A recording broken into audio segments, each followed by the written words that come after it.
Oke, kita ulang ya. Selamat malam, shalom semuanya, di mana saja Ramai, bro. Ibu berada. Malam ini kita lanjutkan dengan sesi kelima tentang akar masalah dari dosa. Ya, sebelumnya mari kita berdoa. Bapa di surga, mohon jadikan malam ini malam yang penuh berkat bagi kami semua. Agar kami semua boleh belajar dengan benar dan hidup kami diubahkan. Ampuni segala ketidaktepatan kami selama ini. Mohon pencerahan yang datang dari Engkau, Tuhan. Pakai mulut hamba-Mu untuk menyampaikan kebenaran ini. Hanya di dalam nama Tuhan Yesus, kami berdoa dan mengucap syukur. Amin. Amin. Oke, baik. Pada pelajaran kita yang lalu, kita sudah belajar baru 2 pasal, beberapa ayat yang berhubungan dengan topik utama kita, yaitu manusia. Malam ini kita akan lanjutkan, tetapi sebelum itu ada hal penting yang harus kita ulang. Beberapa hal yang di sesi yang lalu belum didalami. Untuk itu saya akan share screen-nya sebentar.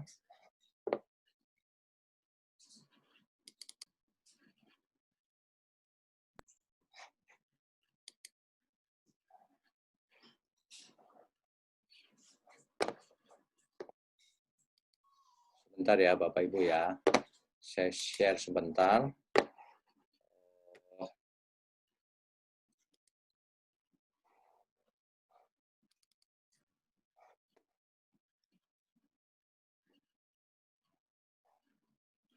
Oke. Ya. Co-host, apakah ini diterima dengan baik? Diterima, Pak. Oke, baik. Kita lanjutkan.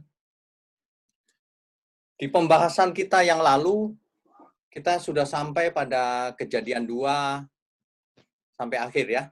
Tapi kita perlu mundur sebentar untuk mengulang karena ada hal penting juga di sini. Setelah Adam ditempatkan di Eden, itu dalam Kejadian 2 ayat 15, dan memberikan satu hukum, yaitu tentang pohon pengetahuan tentang yang baik dan yang jahat, yaitu ayat 16 dan 17. Lalu Tuhan Allah menjadikan penolong yang sepadan bagi Adam. Itu Kejadian 2 ayat 18 sampai 22. Nanti dibaca lagi. Mengapa Tuhan Allah menyediakan penolong yang sepadan? Tentu ada tujuannya. Sepertinya manusia ditempatkan di Eden. Banyak orang berpikir bahwa Eden adalah taman yang indah, yang tidak berbahaya. Tetapi kita tahu bahwa di Eden ada ular yang melingkar di pohon yang ada di tengah-tengah taman itu. Artinya sebenarnya Eden adalah taman yang angker kalau zaman sekarang kita boleh bicara.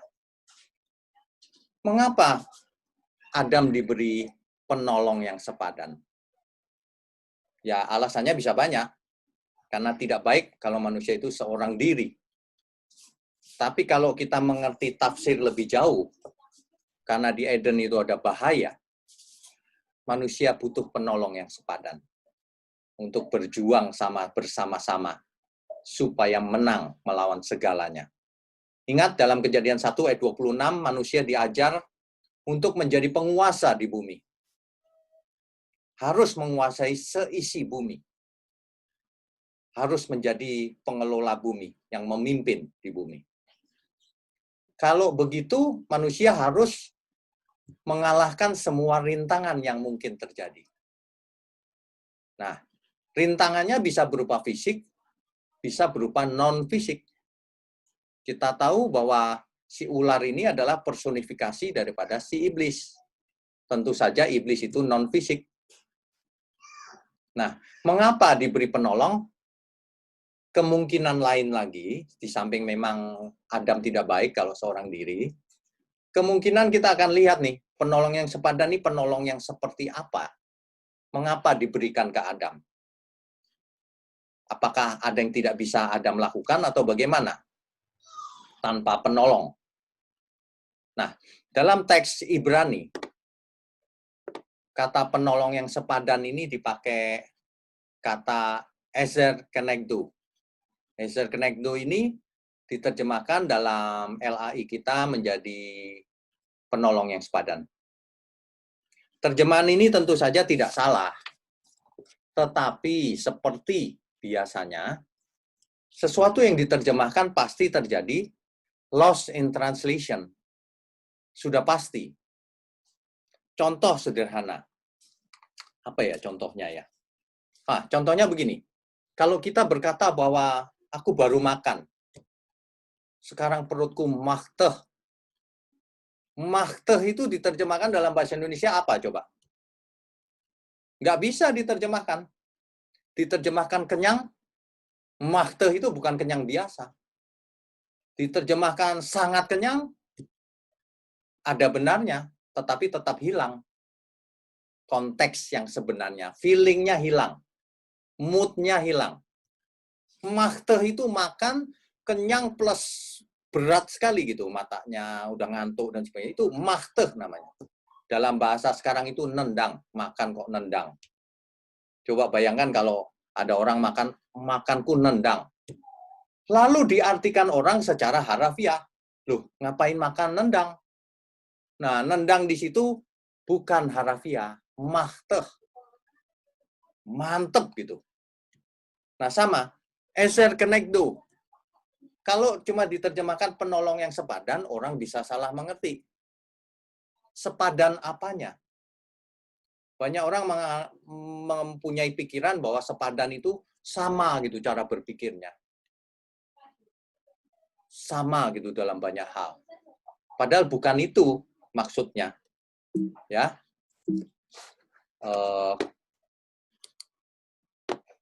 Kejadian 2 ayat 18. Ayat inilah salah satunya yang memakai kata Ezer Kenegdo. Saya baca di berbagai versi Alkitab. Di NIV diterjemahkan sebagai a helper suitable. Jadi penolong yang cocok untuk Adam. Di King James diterjemahkan an helpmeet. Penolong yang pas buat Adam. NKJV, New King James Version, menerjemahkan a helper comparable. Artinya penolong yang sebanding. Ya. ESV menerjemahkan a helper fit. Penolong yang pas, fit gitu. Nah, NRSV menerjemahkan a helper as his partner. Sebagai partner, sebagai pasangan. Nah, di LAI baru diterjemahkan sebagai penolong yang sepadan. Ya.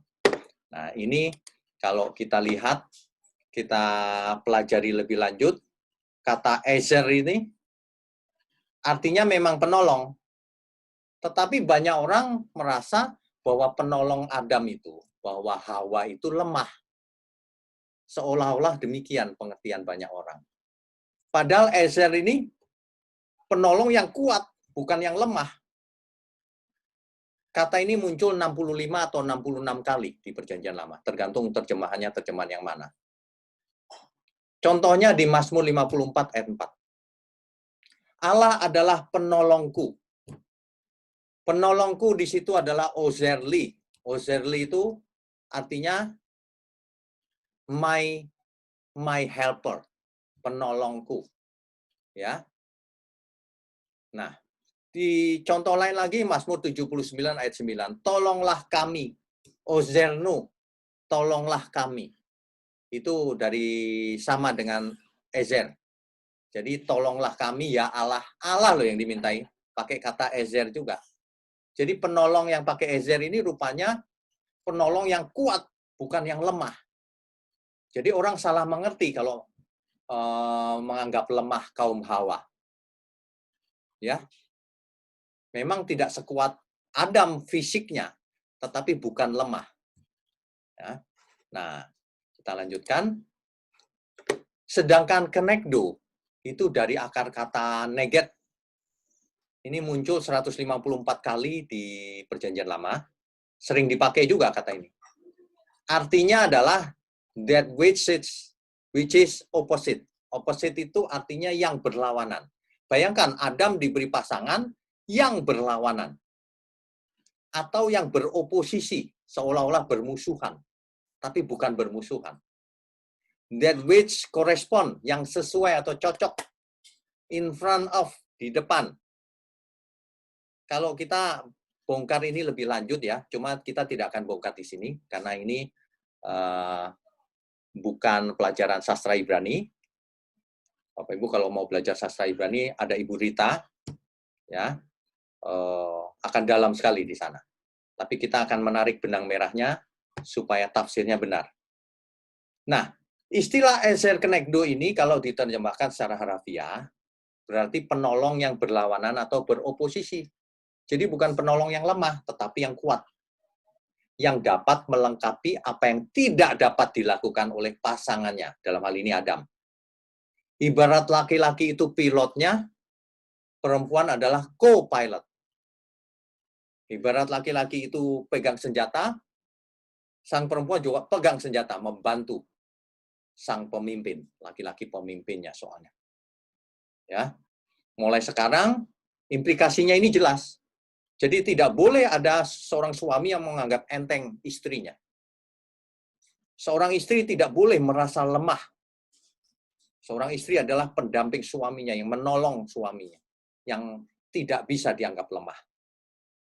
Ya, oke. Bahkan dalam satu website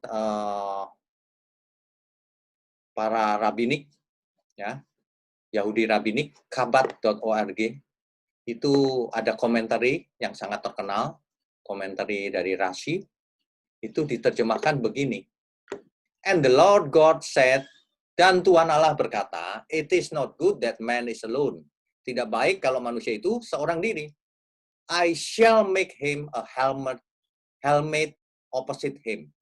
Aku akan membuat baginya seorang penolong yang beroposisi, seorang penolong yang berlawanan dengan dia. Bapak Ibu perlu perhatikan baik-baik.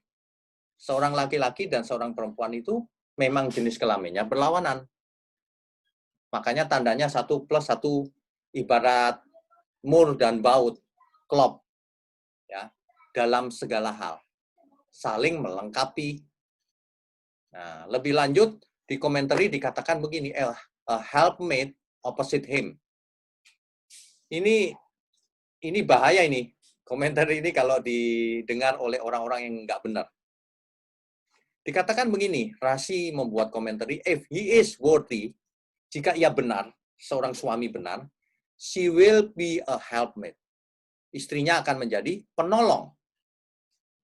If he is not worthy, jika seorang suami nggak benar, she will be against him, to fight him. Seorang istri akan memerangi suaminya, karena suaminya nggak benar. Dalam hal ini sebenarnya memerangi, dalam hal ini tentu saja sebenarnya menolong supaya suaminya bertobat, supaya suaminya menjadi benar lagi. Jadi salah pengertian seorang istri yang tunduk mati sama suaminya, disuruh apa saja mau, meskipun suaminya salah. Itu salah. Sebab semua kita milik Tuhan. Seorang istri sebenarnya milik Tuhan. Cuma dalam hal ini ditaruh di bawah suaminya.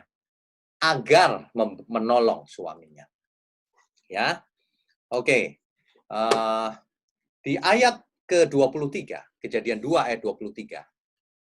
Ketika manusia atau Adam itu melihat Hawa, inilah dia tulang dari tulangku dan daging dari dagingku.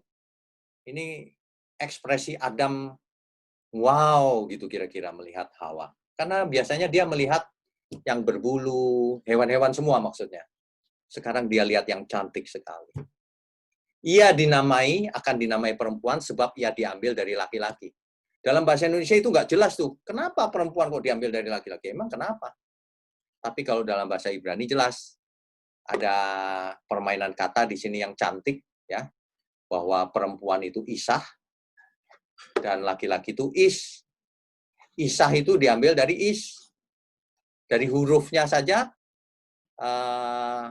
isah itu berasal dari is. Begitu. Ini permainan huruf ya. Tapi sebenarnya, hubungan suami istri ini dipakai Alkitab untuk menunjukkan bahwa di suatu keluarga itu ada hierarki. Yaitu hierarki antara suami dan istri. Bahkan Rasul Paulus menjelaskan bahwa hubungan antara Kristus dan jemaat itu seperti hubungan suami istri. Dan Allah menetapkan suami sebagai kepala keluarga. Efesus 5 ayat 22 sampai 33 nanti dibaca di rumah. Bapak Ibu, pelajaran kita akan semakin menarik tapi banyak ayat dan butuh fokus. Bapak Ibu yang tidak mencatat, tidak apa-apa, tapi mencatat lebih baik.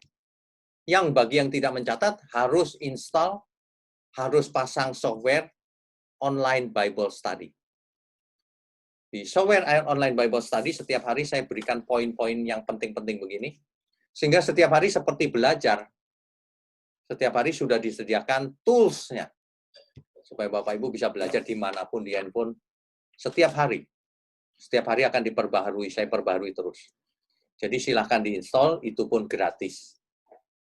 Jadi hari ini kita gunakan teknologi semaksimal mungkin, supaya kita semua bisa belajar senyaman mungkin, segampang mungkin. Tapi harus sedalam mungkin. Beda dengan orang zaman dahulu, buka Alkitab saja lama.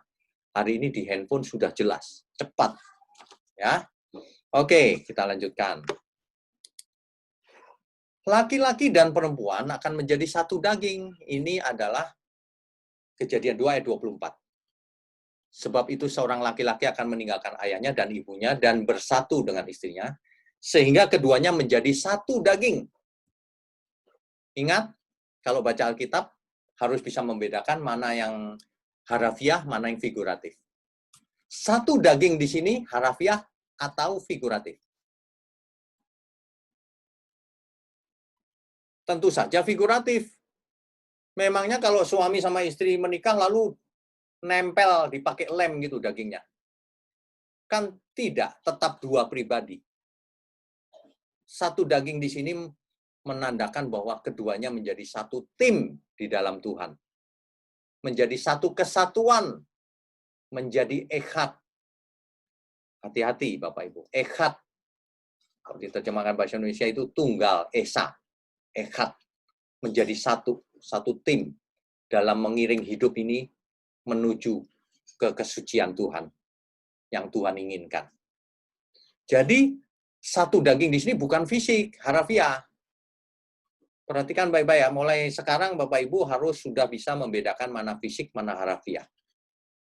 Mana yang figuratif. Keluaran 2 ayat 25, mereka keduanya telanjang, manusia dan istrinya itu, tetapi mereka tidak merasa malu. Figuratif atau harafiah? Kalau kita mengerti ini sebagai harafiah, ya nggak apa-apa juga. Mengapa? Karena terbuka pengertiannya, menjadi malu karena telanjang. Tetapi di balik itu ada juga pesan teologisnya, bahwa manusia itu menjadi telanjang di hadapan Tuhan. Tanda kutip, malu, memalukan, bersalah, berdosa. Ya, oke, kita lanjutkan. Jadi, jangan salah harafiah atau figuratif, atau dua-duanya juga bisa, nggak masalah. Asal pengertiannya benar, tafsirnya. Nah, kita main di ranah tafsir ini soalnya. Jadi tidak membaca secara fisik semua. Nah, kita lanjutkan topik utama kita malam ini. Akar masalah dari dosa itu apa sih? Apa yang menjadi penyebab dosa itu? Inilah yang terjadi sampai hari ini sama, akar masalahnya masih sama. Coba kita perhatikan baik-baik. Kita lanjutkan Kejadian pasal 3. Kejadian pasal 3 ayatnya yang pertama.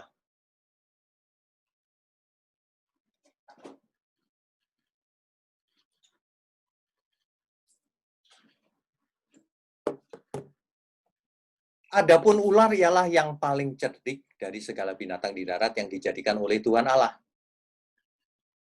Ular itu berkata kepada perempuan itu, tentulah Allah berfirman, semua pohon dalam taman ini jangan kamu makan buahnya, bukan?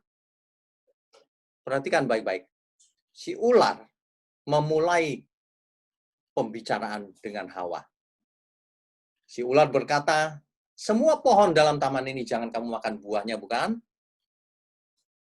Si ular ini menyampaikan hoax, berita palsu kepada Hawa. Setan memang sukanya membuat hoax.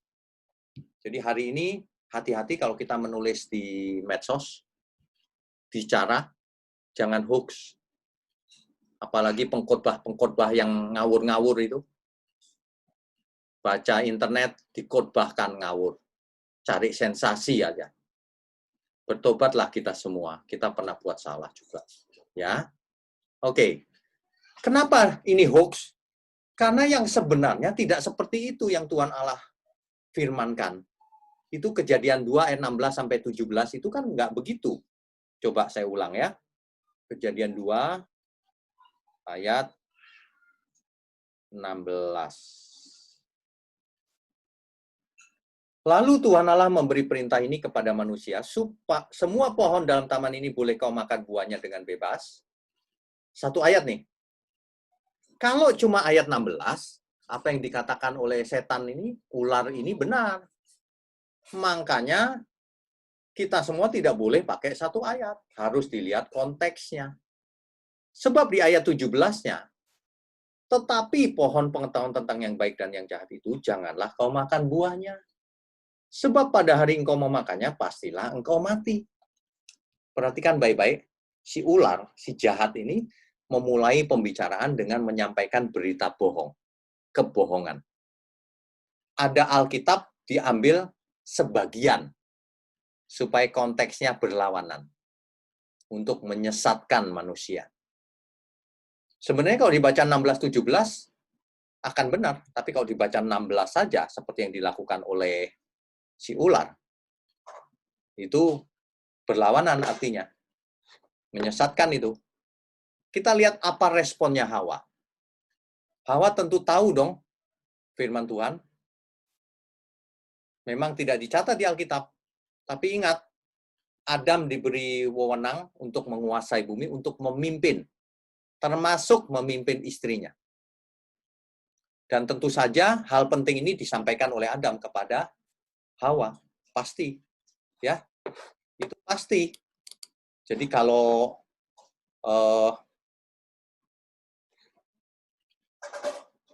Hawa itu pasti tahu apa yang sebenarnya dilarang. Tidak mungkin Hawa tidak tahu. Ya, kita lanjutkan dulu. Ayat 2 dan ayat 3. Lalu saut perempuan itu kepada ular itu, buah pohon-pohonan dalam taman ini boleh kami makan. Tetapi tentang buah pohon yang ada di tengah-tengah taman, Allah berfirman, nah ini rupanya Hawa ingat 16 dan 17. Ya. Jangan kamu makan ataupun raba buah itu nanti kamu mati. Kesalahan Hawa adalah menambah kata raba di sini. Padahal firman Tuhan tadi tidak ada kata raba. Tidak ada kata raba. Jadi, Bapak Ibu perhatikan, permulaannya adalah si ular, si jahat memulai menyampaikan hoax kepada si Hawa. Mencomot ayat Alkitab, ayat 16-nya saja. Padahal 16 dan 17 tidak bisa dipisahkan. Hawa ingat, nggak mungkin cuma 16, 17. Artinya, 17-nya harus dibaca juga. Nah, tetapi Hawa salah. Kenapa? Dia menambahkan satu kata. Raba. Kita hari ini belajar. Jangan mengulang kesalahan yang sama. Ada ayat-ayat Alkitab yang dicomot satu atau dua ayat. Lepas dari konteksnya. Bahkan berlawanan dengan konteksnya. Makanya lahir teologi kemakmuran. Lahir teologi yang aneh-aneh. Yang mistik. Ada banyak sekali. Ada hyper grace, dan sebagainya. Ini karena suka main comot ayat. Ayat yang benar tidak dibaca utuh. Bahkan suka nambah-nambahin banyak orang. Kalau nggak tahu, jangan nambahin. Ditambah-tambahin sehingga konteksnya langsung melenceng, sesat. Kan hari ini banyak sekali yang mengajar, kalau kamu jadi Kristen, kamu akan kaya raya di bumi. Sementara Tuhan Yesus berkata, kamu tidak bisa mempunyai dua Tuhan. Bahaya jadi kaya itu kalau tidak mengerti kebenaran.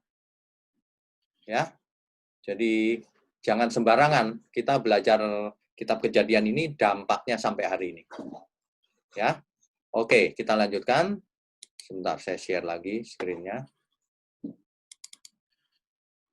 Ya, ditambahkan kata raba. Lalu apa kata si ular berikutnya? Ini dialog antara ular dan Hawa. Tetapi ular itu berkata kepada perempuan itu, sekali-kali kamu tidak akan mati. Hoax lagi yang disampaikan oleh si ular. Coba dibaca Kejadian 2 ayat 17. Kalau kamu makan, kamu nanti mati, kata Tuhan. Tapi si ular berkata, sekali-kali kamu tidak akan mati.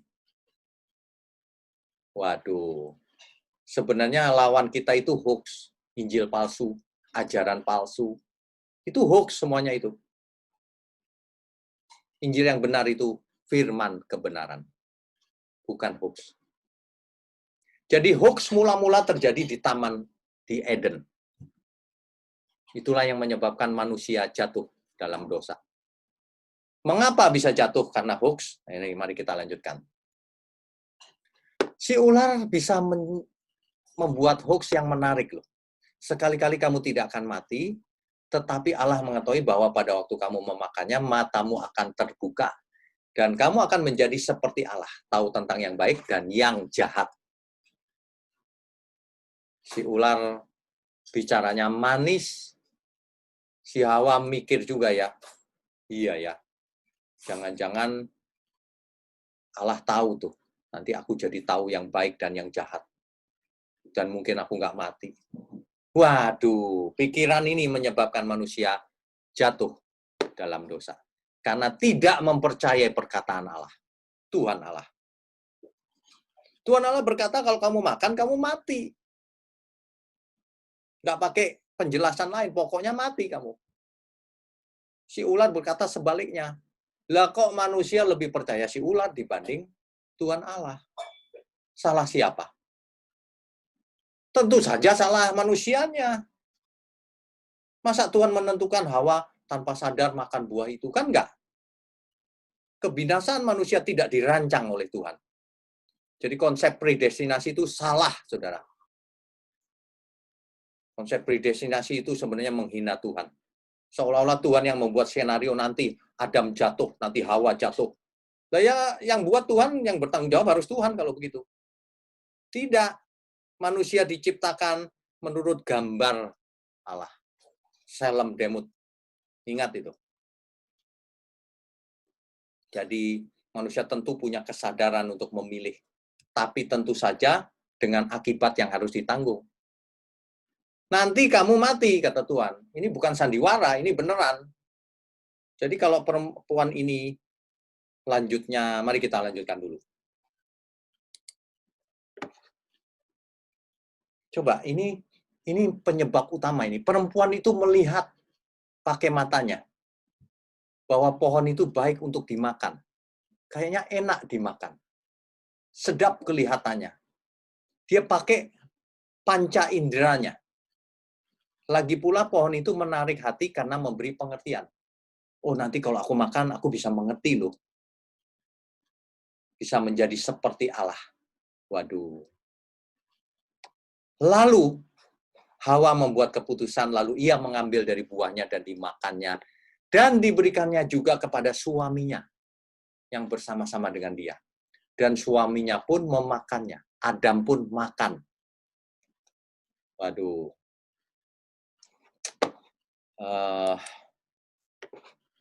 Kejadian 3 ayat 7.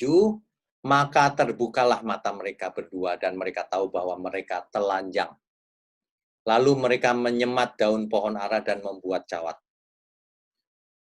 Ini harafiah atau figuratif? Atau dua-duanya? Dalam teknik tafsir, kita harus menafsir dengan benar. Karena tafsiran yang kita lakukan di kitab Kejadian harus cocok dengan tafsiran nanti kitab Wahyu dan seluruh kitab di Alkitab. Kalau tidak cocok artinya tafsirannya salah. Sebab Alkitab kita tidak bisa salah. Ya. Nah, terbuka matanya itu maksudnya harafiah begitu. Apa tadinya merem Adam dan Hawa. Ini kan ungkapan bahwa mereka menjadi mengerti. Ingat baik-baik tuh. Kalau terbuka diartikan fisik, tadinya merem dong, sekarang terbuka. Kan bukan itu artinya. Oh, terbuka ini artinya menjadi mengerti.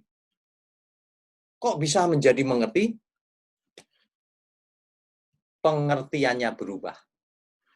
Mindset-nya berubah. Tadinya dia polos, telanjang nggak apa-apa. Seperti anak kecil kalau polos kan mandi berdua juga nggak apa-apa. Tapi ketika pengertiannya diisi, jadi malu. Nah, ya.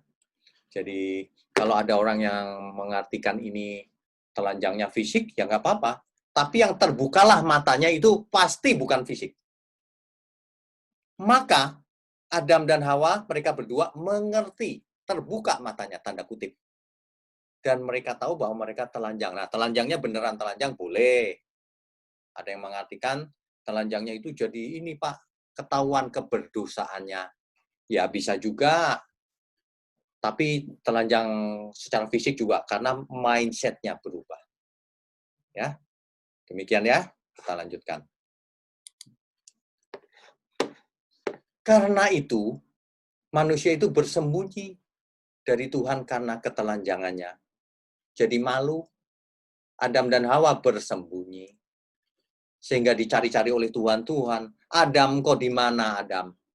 Nah, ini harafiah atau figuratif. Adam kok di mana Adam? Banyak orang kalau membaca ini bingung. Masa sih Tuhan tidak tahu? Tentu Tuhan tahu. Tapi ini menunjukkan ekspresi atau ungkapan Tuhan bahwa Tuhan itu selalu mencari manusia yang hilang, yang sembunyi, yang jauh darinya. Engkau di mana? Kau jangan jauh-jauh dari aku. Kira-kira begitu.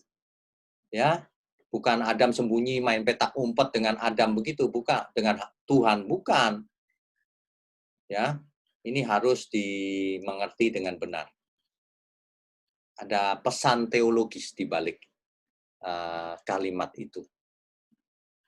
Kalau mau diartikan fisik, nggak apa-apa, tapi diartikan teologisnya juga harus diartikan. Secara fisik mungkin Adam jadi mengerti telanjang, dia sembunyi. Karena dia mengerti bahwa ia telanjang. Ya. Oke, kita lanjutkan. Ya. Adam ditanya oleh Tuhan, apa engkau makan buah itu? Adam menyalahkan Hawa. Perempuan yang kau tempatkan di sampingku, Tuhan, itu yang memberi aku buah. Adam ini rupanya juga nggak benar nih. Kan yang di sampingnya itu penolong yang sepadan. Kalau yang di sampingnya itu salah Hawa, ya dia harus peringatkan dong, jangan kau makan nih. Kalaupun sudah makan, ya sudah, diampuni. Tapi jangan ikutan makan. Sebab Adamlah pemimpinnya. Sebab yang harus bertanggung jawab Adam sebagai pemimpin keluarga. Adam ditunjuk sebagai yang berwenang. Makanya Tuhan berfirman kepada Adam, Adam yang harus sampaikan ke Hawa. Hawa ini kan ezer kenegdo. Harusnya menolong suaminya. Ini malah menjatuhkan. Waduh, ini kesalahan besar. Adam menyalahkan Hawa, dia tuding-tuding Hawa. Itu perempuan yang kau berikan itu Tuhan. Si Hawa disalahkan, Hawa menyalahkan si ular. Jadi saling nunjuk-nunjuk. Ular sih yang goda Tuhan. Ular sih. Gitu. Ya. Hari ini jangan pernah kita menyalahkan siapa-siapa. Kalau kita berbuat salah, yang harus dipersalahkan adalah diri kita sendiri. Jangan mengulang kesalahan di Eden. Jangan pernah mengulang. Ya, itu adalah bagaimana Adam mulai menyalahkan Hawa. Padahal tadinya Adam berkata, inilah daging dari dagingku dan tulang dari tulangku. Tapi setelah berbuat salah, maling salah-salahan. Ya, oke, kita lanjutkan.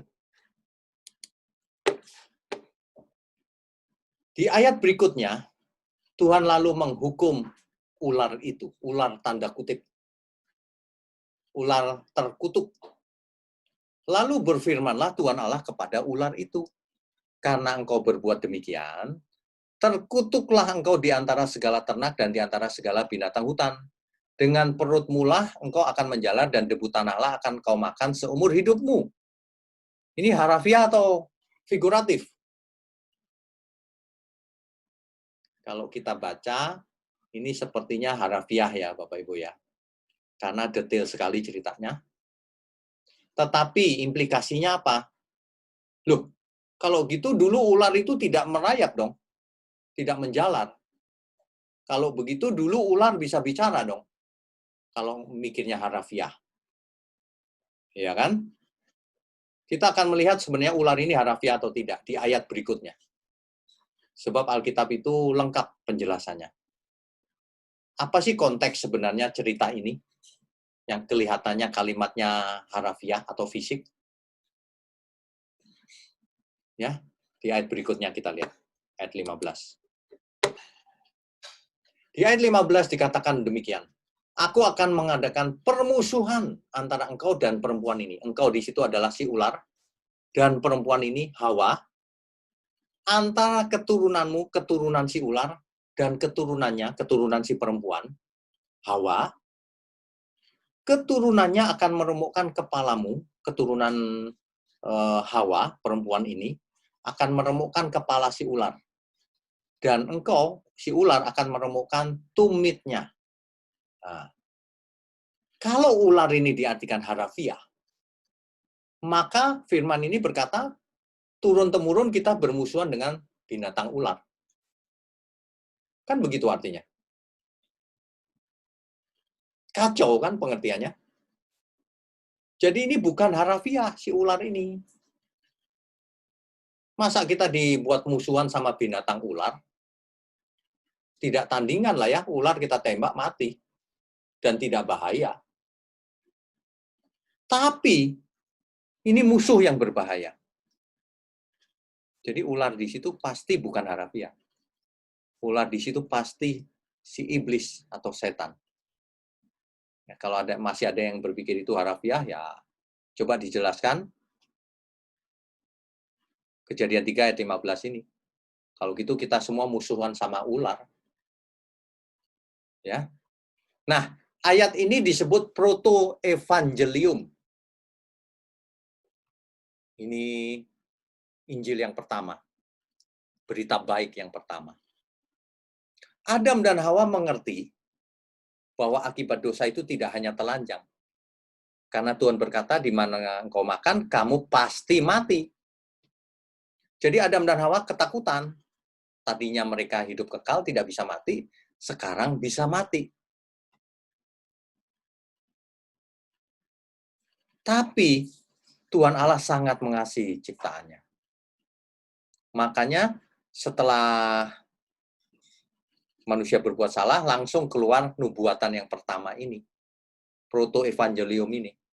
Yaitu Injil yang pertama, berita baik yang pertama buat Adam, buat Hawa, buat seluruh manusia, keturunan Adam dan Hawa. Apa berita baiknya? Keturunan si perempuan ini akan meremukkan kepala si ular.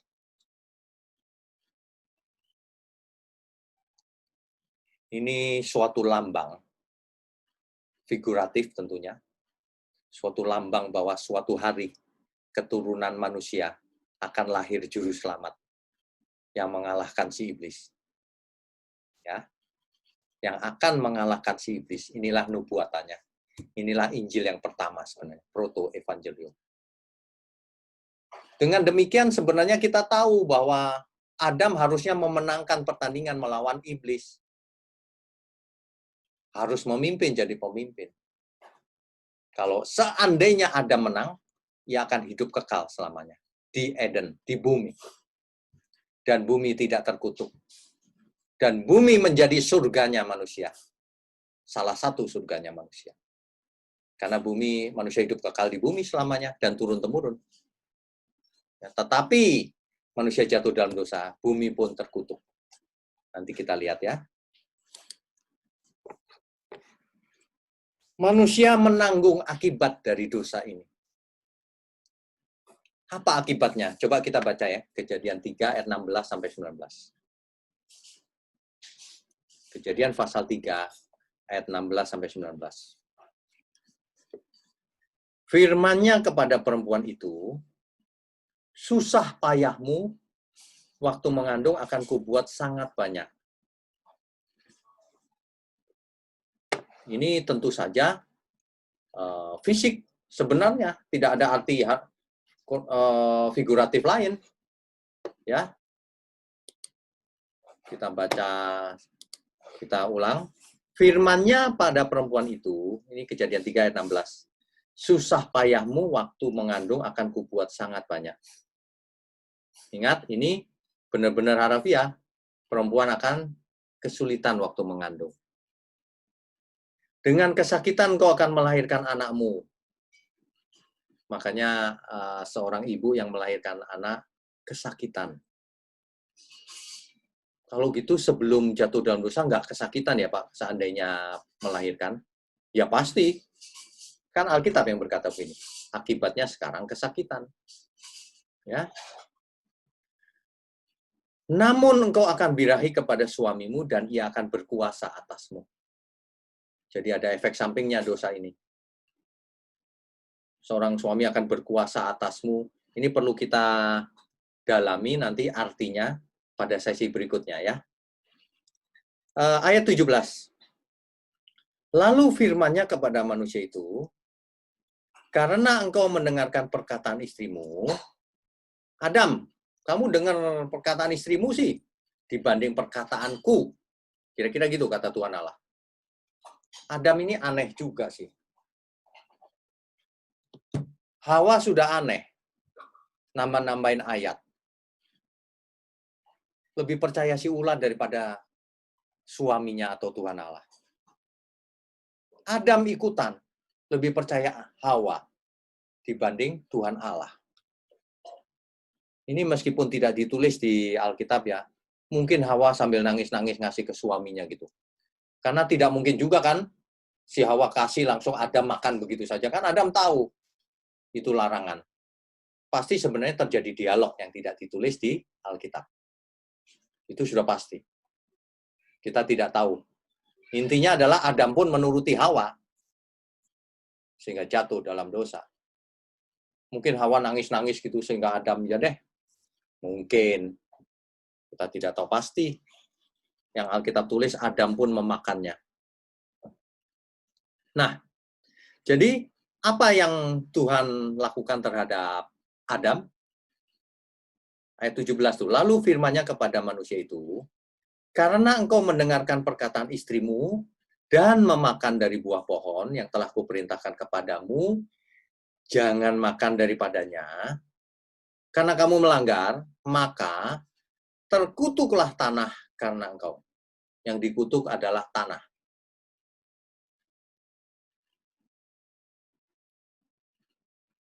Dengan bersusah payah, engkau akan mencari rezekimu dari tanah seumur hidupmu. Jadi manusia menjadi sulit mencari rezeki di bumi. Harus bekerja keras. Ayat 18. Semak duri dan rumput duri yang akan dihasilkannya bagimu, dan tumbuh-tumbuhan di padang akan menjadi makananmu.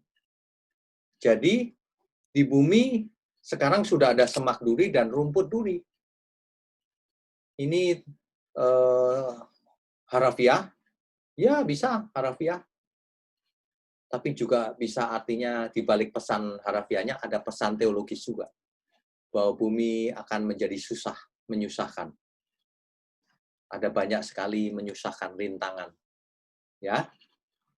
Dan tumbuh-tumbuhan di padang akan menjadi makananmu. Ini ada yang mengartikan begini. Karena jatuh dalam dosa, maka manusia tidak hidup kekal lagi. Penyakit bisa masuk, sel-sel bisa menua, maka diberikan Tuhan tumbuhan di padang akan menjadi makananmu. Sayur-sayuran maksudnya. Supaya kalau sakit, itulah obatnya. Sebab hari itu belum ada apotek. Nah, ini pun kemungkinan, karena ini tafsir. Tapi tafsir itu tidak boleh ngawur sama sekali. Tafsir itu harus ada dasarnya juga. Ya. Ayat 19 kita baca. Dengan berpeluh, engkau akan mencari makananmu. Kau akan berpeluh nanti. Sampai engkau kembali lagi menjadi tanah. Karena dari situlah engkau diambil. Ingat, manusia dibentuk dari debu tanah. Kejadian 2 ayat 7. Dan dihembus nismat hayim. Roh. Nesyamah. Konteksnya adalah roh Allah maksudnya. Roh yang berasal dari Allah. Ya. Karena dari situlah engkau diambil dari tanah. Diingatkan lagi. Sebab engkau debu, dan engkau akan kembali menjadi debu. Sebenarnya kalau Adam dan Hawa tidak pernah buat dosa, tidak kembali menjadi debu. Tapi karena berbuat dosa, maka kembali menjadi debu. Artinya akan mati fisiknya. Kalau cuma mati fisiknya, masih mending. Masalahnya rohnya pun ikut mati, jiwanya ikut mati. Nanti di penjelasan berikutnya akan menjadi jelas. Yang mati ternyata tidak hanya fisiknya. Ya. Nanti akan di kitab Roma akan dikatakan manusia kehilangan kemuliaan Allah. Roh Allah undur di Kejadian nanti. Di kitab Kejadian. Ditinggal oleh Allah. Nah, ada yang lebih mengerikan dibanding kematian fisik. Debu menjadi debu, kalau memang itu cuma jadi debu lalu hilang, nggak masalah. Tapi,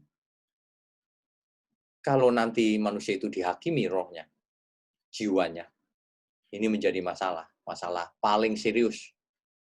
Itulah sebabnya keselamatan, tekanannya atau fokusnya bukan pada fisik, bukan pada tubuh. Kesembuhan tubuh percuma. Bukan percuma sama sekali sih, kita kalau sakit mau sembuh juga. Tapi ajaran utama itu bukan kesembuhan fisik. Ya, ingat baik-baik. Jangan selalu kesembuhan yang ditonjolkan, kesembuhan fisik terus. Sebab manusia pasti kembali menjadi debu.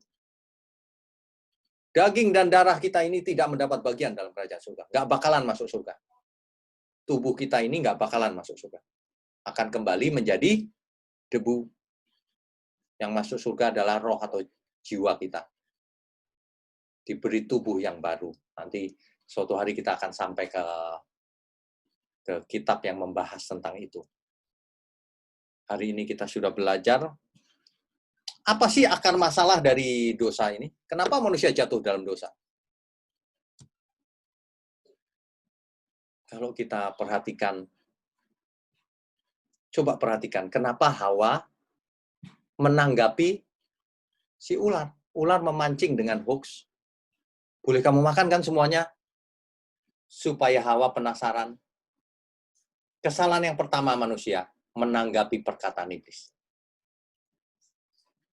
Udah menanggapi, si iblis terus-menerus melancarkan hoax. Si Hawa menanggapinya salah. ditambah-tambah pakai raba segala. Si iblis akhirnya menyerang pada ujungnya, intinya. Kamu nggak mati nanti kalau makan, kamu jadi seperti Allah. Kesalahan utama manusia adalah percaya kepada ucapan yang lain, bukan pada ucapan Tuhan Allah. Kesalahan manusia sampai hari ini adalah makan dari buah itu, tanda kutip. Lebih percaya kepada yang lain dibanding percaya kepada Tuhan Allah. Belajar pada yang lain. Makan sesuatu dari yang lain. Jiwanya makan sesuatu dari yang lain. Berupa apa yang dilihat dan apa yang didengar. Ajaran, filosofi. Kalau ajaran yang masuk salah, rusak manusianya. Tidak mengerti kebenaran. Ya. Nah, ini menjadi pelajaran bagi kita. Kenapa Hawa diciptakan bisa berbuat salah? Kenapa nggak manusia itu diciptakan dengan mindset yang tidak pernah buat salah?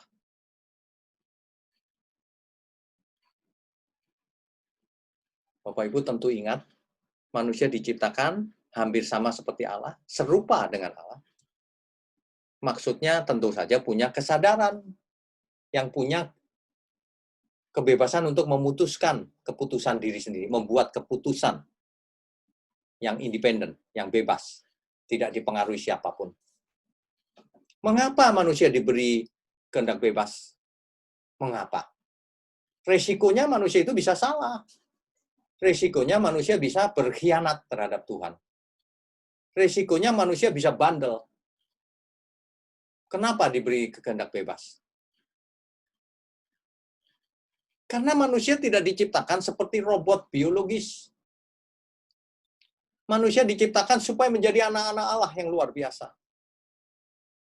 Yang mirip penciptanya.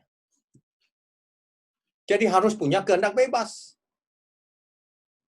Supaya bisa mencintai dengan tulus. Bukan karena diprogram otaknya seperti komputer. Bukan karena digerakkan hatinya sama Tuhan. Harus ke sana ke sini dirasuk oleh Tuhan. Diambil alih kesadarannya. Tentu saja bukan. Sebab kalau Tuhan mengambil alih kesadaran manusia, Tuhan yang menentukan, yang predestin manusia itu nanti jatuh dalam dosa. Yang harus bertanggung jawab siapa? Kan Tuhan. Tuhan yang menentukan. Tuhan yang membuat takdir. Tidak, Tuhan tidak membuat takdir bahwa manusia itu berdosa. Bahkan Tuhan melarang Adam supaya tidak makan buah itu. Hari ini kita pun harus, ayo, kata Tuhan, kerjakan keselamatanmu dengan takut dan gentar. Tubuhmu bait Allah. Yang menerimanya diberi kuasa supaya menjadi anak-anak Allah. Waduh, ini masih panjang, saudara. Masih panjang, Bapak Ibu. Tapi sampai di sini Bapak Ibu harus mengerti bahwa kita itu punya kehendak bebas. Faktanya kita bisa memilih, bukan? Sudah nggak perlu debat sama orang yang tidak percaya bahwa kita punya kehendak bebas. Fakta saja. Faktanya kamu debat. Apa Tuhan yang menentukan itu? Faktanya kamu marah-marah. Faktanya kamu berbuat salah, berbuat dosa. Apa Tuhan yang menentukan? Apa dunia ini panggung sandiwara? Apa semuanya skenario dari Tuhan? Tentu saja bukan. Cintanya Tuhan kepada manusia itu bukan skenario. Tulus. Demikian juga diharapkan manusia membalas cintanya pada Tuhan. Sebab cinta itu ada dua pihak, bukan satu pihak. Kalau cuma satu pihak, Tuhan mengasihi kita, tapi manusianya tidak mengasihi Tuhan. Tidak terjadi apa-apa. Tidak selamat manusianya. Makanya di sesi-sesi kita yang lalu kita sudah bahas bahwa nama Tuhan Yud-He, Waw-He atau Yud-He, Vav-He itu dibaca Adonai, itu angka gematrianya 26. Lengkap 26. Sedangkan gematrianya manusia itu 13. Cinta itu 13. Ahava. Ahava itu 13. Ahava membutuhkan pasangan. 13 tambah 13, 26. Jadi Tuhan itu kasih yang bagaimana? kasih yang ada pasangan. Jadi Tuhan mengharapkan kita meresponi cintanya Tuhan. Supaya tidak bertepuk sebelah tangan. Manusia sangat terkutuk kalau tidak mengasihi Tuhan. Di Perjanjian Baru dikatakan, barang siapa tidak mengasihi Tuhan, ia terkutuk. Jadi, sampai di sini kita bisa simpulkan bahwa keinginan manusia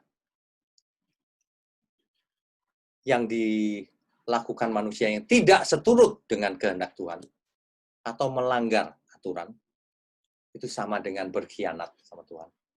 Itulah dosa. Itulah dosa mula-mula yang terjadi di Eden. Itulah dosa yang diperbuat oleh manusia pertama. Nanti di sesi minggu depan kita akan lihat bahwa dosa ini ternyata menular. Menular. Ya. Nanti kita akan lihat bahwa dosa ini efeknya panjang. Menular ke sana kemari, panjang. Jadi, karena satu orang, yaitu Adam, seluruh dunia masuk dalam perangkap dosa. Manusia jatuh ke dalam dosa. Ini manusia menjadi mati dosa karena dosa. Fisik manusia jadi mati. Sekarang semua orang pasti mati fisiknya. Itu akibat dosa Adam yang diperbuat pertama itu. Tidak ada satu orang pun yang akan hidup kekal. Kecuali nanti ketika Tuhan Yesus datang lagi, barulah orang yang percaya diberi hidup kekal. Diberi tubuh yang kekal. Bapak Ibu, jadi malam ini kita belajar akar masalah dari dosa itu berasal dari orang itu sendiri. Manusia itu sendiri. Waktu diciptakan manusia masih polos, tidak ada kodrat dosa. Tapi ada kehendak bebas. Masalahnya kehendak bebasnya itu dia pakai. Dia salah gunakan. Justru kehendak bebas ini bermata dua. Kalau salah digunakan, membinasakan. Tapi kalau benar digunakan untuk mengasihi Tuhan, menyelamatkan. Nah, sampai di sini sudah jelas bahwa manusia yang salah, ya manusia yang harus bertanggung jawab. Itu artinya bukan Tuhan yang menentukan. Itu artinya tidak ada predestinasi. Kalau kita ngomong predestinasi, Tuhan menentukan langit dan bumi itu bentuknya seperti sekarang ini. Iya, betul. Manusia itu matanya dua di depan. Iya, benar. Bumi itu bulat, Tuhan yang menentukan. Tuhan yang merancang semua yang ada di langit dan bumi ini. Termasuk yang ada di surga. Tuhan yang merancang, yang menentukan. Yang mendesain. Tetapi soal manusia, Tuhan yang menentukan juga. Menentukan apa? Bahwa manusia diciptakan seperti penciptanya. Punya kesadaran. Punya pikiran, punya perasaan, punya kehendak bebas. Itu kedaulatan Tuhan untuk menentukan. Tapi Tuhan tidak menentukan nanti yang si A akan cinta aku, si B tidak. Kayak sandiwara saja.